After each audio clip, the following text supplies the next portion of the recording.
Hello friends, welcome to our YouTube channel Gyan Innovate में आप सभी का स्वागत है। आज मैं आपके लिए लेकर आया हूँ सेकंड ग्रेड के पुराने प्रश्न पत्रों में से जीके के प्रश्न आपके लिए तैयार किए हैं मैंने। वो प्रश्न जो काफ़ी बार रिपीट भी हुए हैं और काफ़ी इम्पोर्टेंट प्रश्न है सेकंड ग्रेड भर्ती परीक्षाओं के लिए। तो देखते हैं इसका पहला प्रश्न। प्रश्न नंबर 1, बैराट प्राचीन काल में राजधानी थी, किसकी राजधानी थी ये बताना है। ऑप्शन ए मत्स्य राज्य की, छोल राज्य की, छेदी राज्य की या अर्जुनायल राज्य की। तो इसका आंसर हो जाएगा मत्स्य राज्य की। ये बैराट प्राचीन काल में जो है वो राजधानी रही हुई है। अगला प्रश्न नंबर 2, उन दो सरदारों के नाम बताइए जिन्हें अकबर के समय 7,000 की मनसबदारी प्रदान की गई थी। अकबर ने 7,000 की मनसबदारी जिनको प्रदान की उनके नाम बताने हैं। ऑप्शन ए राजा मान सिंह, कोका अजीज, ये दोनों, या फिर भारमल और भगवंत दास, या फिर उदय सिंह और उमेद सिंह, या फिर रहीम खान खाना या बैरम खान। आप में सीधा पता चल गया होगा आपको, इसका आंसर है राजा मान सिंह और कोका अजीज। अगले प्रश्न की ओर बढ़ते हैं। प्रश्न नंबर 3, राजस्थान में सर्वप्रथम सीमेंट फैक्ट्री की स्थापना कहाँ हुई थी। तो ये हुई थी सर्वप्रथम सीमेंट फैक्ट्री की स्थापना लाखेरी के अंदर हुई थी, जो कि राजस्थान के बूंदी जिले के अंदर अवस्थित है। इसके बाद में बैराठ में किस सभ्यता के अवशेष प्राप्त हुए हैं। बैराठ में किस सभ्यता के अवशेष प्राप्त हुए हैं। तो इसका आंसर सीधा ही हो जाएगा मौर्यकालीन सभ्यता में। ऑप्शन डी, बैराठ में मौर्यकालीन सभ्यता के अवशेष प्राप्त हुए हैं। प्रश्न नंबर 6, मंडोर के प्रतिहार, मंडोर जो है वो जोधपुर के अंदर आता है। मंडोर के प्रतिहार वंश से संबंधित प्रारंभिक शासक का नाम क्या था। तो मंडोर में प्रतिहार वंश की बात की गई, उसमें भी सबसे प्रारंभिक शासन की बात की गई, तो सीधा इसका आंसर हो जाएगा नागभट्ट प्रथम, इसका आंसर है। प्रश्न नंबर 7 देखिए, धोकड़ा क्या है। तो आपको पता होगा राजस्थान के अभ्यारण्यों में धोकड़ा वन जो होते हैं, तो ये एक प्रकार का वन का प्रकार है। तो इसका आंसर सीधा हो जाएगा डी, वृक्ष। ये क्या है, एक धोकड़ा क्या है, वृक्ष है। अगला प्रश्न देखिए, प्रश्न नंबर 8, प्रोफेसर H.D. साकलिया के निर्देशन में जिस सभ्यता स्थल का उत्खनन हुआ वह है, कौन सी सभ्यता है। H.D. साकलिया की बात की गई, तो इसका सीधा और सिंपल आंसर है आहड़ सभ्यता का, जो कि उदयपुर से संबंधित है। आहड़, यहाँ आयड़ नदी भी है, और आहड़ सभ्यता में सबसे पहले तांबे के कुछ अवशेष भी मिले थे, और भी बहुत सारी वस्तुएं, मिट्टी के बर्तन वगैरह यहाँ पर प्राप्त हुए थे। तो H.D. साकलिया ने आहड़ सभ्यता का उत्खनन जो है इनका श्रेय दिया जाता है। प्रश्न नंबर 9 देखिए, कान्हड़ देव कहाँ का शासक था। कान्हड़ देव प्रबंध, ये पद्मनाभ से संबंधित है। कान्हड़ देव कहाँ का शासक था, हमें ये पूछा गया। तो आपको पता होगा जब अलाउद्दीन खिलजी का आक्रमण हुआ तो सबसे पहले वो हुआ था रणथंभौर के अंदर, फिर चित्तौड़गढ़ के अंदर 1303 में। इसी प्रकार चला था। तो जालोर में जब आक्रमण हुआ तब जालोर के शासक थे कान्हड़ देव, तो इसका आंसर सीधा हो जाएगा जालोर। और सिवाना में जब आक्रमण हुआ था तो सिवाना के शासक थे वीर सातल देव। कान्हड़ देव कहाँ के शासक थे, जालोर के। प्रश्न नंबर 10 देखिए, अकबर द्वारा महाराणा प्रताप से मैत्री स्थापित करने के लिए, यानी कि संधि स्थापित करने के लिए गठित तृतीय शिष्टमंडल का नेतृत्व किसने किया। उनका नाम बताना जिन्होंने तृतीय शिष्टमंडल का नेतृत्व किया। तो अकबर ने 4 शिष्टमंडल बनाए थे, उसमें जलाल खान भी थे, मान सिंह भी था, और ये टोडरमल भी थे, और भगवान दास, ये चारों थे। तो हमें ये बताना है कि तृतीय शिष्टमंडल में कौन थे। तो इसका आंसर सीधा ही हो जाएगा भगवान दास। तृतीय शिष्टमंडल अंतिम में थे टोडरमल। उसके बाद में प्रश्न नंबर 11, राजस्थान में स्वतंत्रता आंदोलन के समय कौन सा शहर पत्रकारिता का प्रमुख केंद्र था। तो इसका आंसर हो जाएगा अजमेर। ये पत्रकारिता का अच्छा केंद्र था, ये स्वतंत्रता आंदोलन के समय राजस्थान की बात करें तो। उसके बाद में प्रश्न नंबर 11 देखिए, प्राचीन तांत्रिक शक्ति पीठ सुंदा माता का मंदिर कहाँ स्थित है। तो बिल्कुल सिंपल आंसर है, ये बहुत शक्तिपीठ है और बहुत चमत्कारिक मंदिर है, ऊपर पर्वत पर बना हुआ है, और ये जो है वो कहाँ पर है, जालोर जिले के अंदर है सुंदा माता का मंदिर, जालोर में।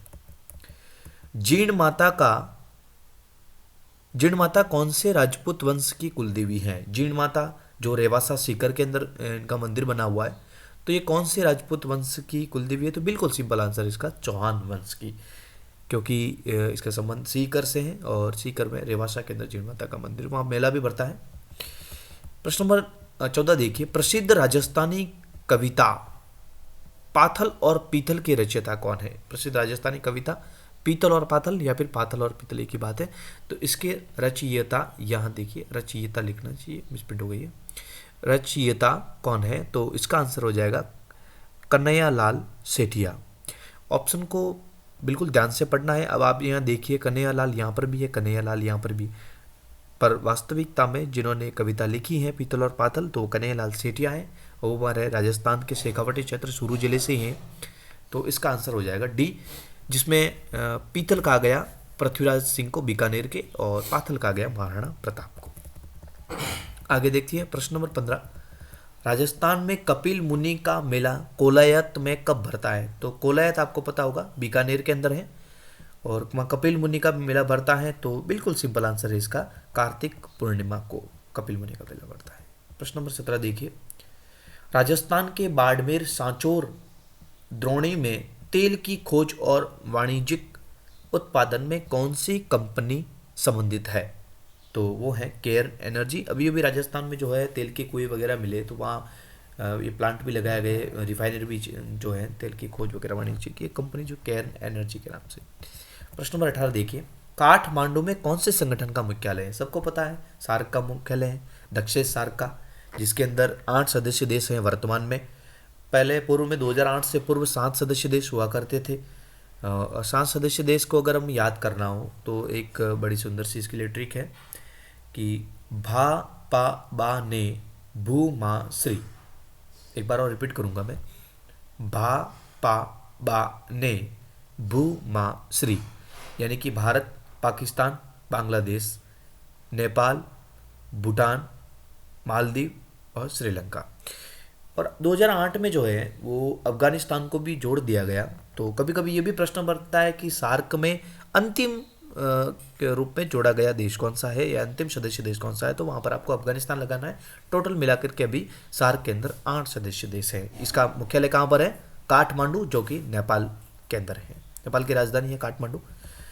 प्रश्न नंबर 19 देखिए, 1919 के अधिनियम के अंतर्गत प्रांतीय प्रशासन में जो महान परिवर्तन आया वह है। 1919 में प्रांतीय जो परिवर्तन आया वह कौन सा है? तो प्रांतों में द्वैध शासन 1919 में। और प्रश्न नंबर 20 की तरफ चलते हैं, चोरी चोरा की घटना कहाँ हुई थी? ये चोरी चोरा कांड भी बहुत प्रसिद्ध था, हुआ था। तो ये जो घटना है बिल्कुल गोरखपुर जिले में हुई, उत्तर प्रदेश के अंदर है। प्रश्न नंबर 21 देखिए, कौन सा संविधान संशोधन द्वारा संविधान की प्रस्तावना में संशोधन कर समाजवादी पंथ निरपेक्ष अखंडता शब्द जोड़े गए? तो बिल्कुल सिंपल आंसर इसका 42वां संविधान संशोधन। ये बहुत सी बार ये प्रश्न रिपीट हो चुका है। पंथ निरपेक्ष समाजवादी अखंडता शब्द संविधान की प्रस्तावना में कौन से संशोधन के अंदर जोड़े गए? तो 1976 यानी कि उसके अंदर 42वें संविधान संशोधन के अंदर ये दोनों शब्द जोड़े गए थे। अगले प्रश्न की ओर बढ़ते हैं। प्रश्न नंबर 22 देखिए, बिल्कुल सिंपल प्रश्न है, संविधान के किस भाग में जन कल्याणकारी राज्य की अवधारणा को विस्तार से उल्लेखित किया गया? जन कल्याणकारी यानी कि जनता के हित में हो, ऐसी अवधारणा को किस में उल्लेखित किया गया? तो सीधा आंसर इसका मूल कर्तव्य, ये नीति निर्देशक तत्व होगा इसका। राज्य की नीति निर्देशक तत्वों में अनुच्छेद 45 के अंदर जन कल्याणकारी योजनाओं को उल्लेखित किया गया। प्रश्न नंबर 23 देखिए, दक्षिण पश्चिम मानसून सबसे पहले कहाँ पहुँचता है? तो दक्षिण पश्चिम मानसून बिल्कुल इसका जो भूगोल के विद्यार्थी उनको पता है, बिल्कुल ये कहाँ पर पहुँचता है? केरल के अंदर सबसे पहले मानसून आता है दक्षिण पश्चिम का। प्रश्न नंबर 24 देखिए, सिंधु नदी का उद्गम है, सिंधु नदी जहाँ से जहाँ से चलती है तो उद्गम कहाँ पर है सिंधु नदी का? तो बिल्कुल इसका सिंपल आंसर मानसरोवर। प्रश्न नंबर 29 देखिए, एसबीसी आरक्षण मामले में हाईकोर्ट से रोक के बाद राज्य सरकार ने दिसंबर 2016 को किस हाईकोर्ट सेवानिवृत्त न्यायाधीश के नेतृत्व में अध्ययन कमेटी का गठित किया? अभी आपको पता है कि गुर्जर का एसबीसी आरक्षण उफान पर है। तो वो दिसंबर 2016 के अंदर जो है इसकी एक याचिका दायर हुई थी, तो उसमें सेवानिवृत्त न्यायाधीश के नेतृत्व में इस कमेटी गठित की गई। तो वो कौन है, तो आपको बताना है सुनील कुमार गर्ग। ये करंट अफेयर का क्वेश्चन था, पिछली बार आया था। प्रश्न नंबर 30 देखिए, महाराणा प्रताप कृषि प्रौद्योगिकी विश्वविद्यालय ये कहाँ पर है, ये उदयपुर जिले के अंदर है। महाराणा प्रताप कृषि एवं प्रौद्योगिकी विश्वविद्यालय में मुर्गी की नई नस्ल तैयार किए जो अन्य नस्ल की मूर्तियों के मुकाबले 4 गुना अंडे देगी। इस मुर्गी का नाम क्या है, तो उसका नाम भी क्या रखा गया, प्रताप ही रखा गया था। प्रश्न नंबर 31 देखिए, जयसमंद बांध जो उदयपुर जिले में स्थित है, सभी को पता है ये सबसे बड़ा एशिया का कृत्रिम मीठे पानी का जो है वो जयसमंद झील है। वहाँ जयसमंद बांध जो बना हुआ है उदयपुर जिले में स्थित है। इसे भरने के लिए किस नदी से 200 किलोमीटर लंबी नहर बनाने का प्रस्ताव लिया गया, तो ये है चंबल नदी से, जो कोटा से होते हुए चलती है। राणा प्रताप सागर, जवाहर सागर और इस्तकोटा बैराज वगैरह ये जो बांध वहाँ पर बने, गांधी सागर बांध बने हुए।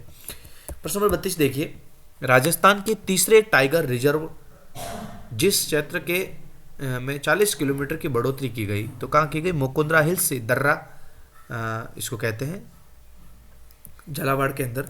तो इसमें 40 किलोमीटर की और बढ़ोतरी की गई एरिया के अंदर।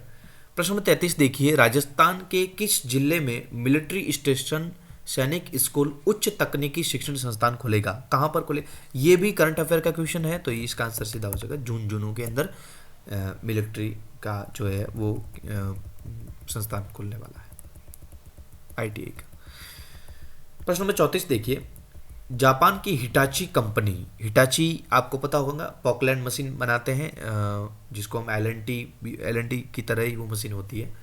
तो उसको मैन स्टैंडर्स उसका नाम होता है, पॉकलैंड मशीन जो हिटाची कंपनी बनाती है।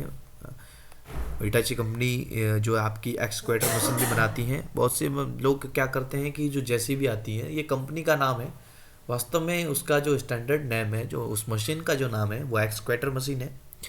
जापान की हिटाची कंपनी को राज्य के किस स्थान पर ऑटो कंपोनेंट प्लांट लगाने की मंजूरी दी गई, तो ये निमराना अलवर के अंदर है, वहां पर दी गई थी हिटाची कंपनी को।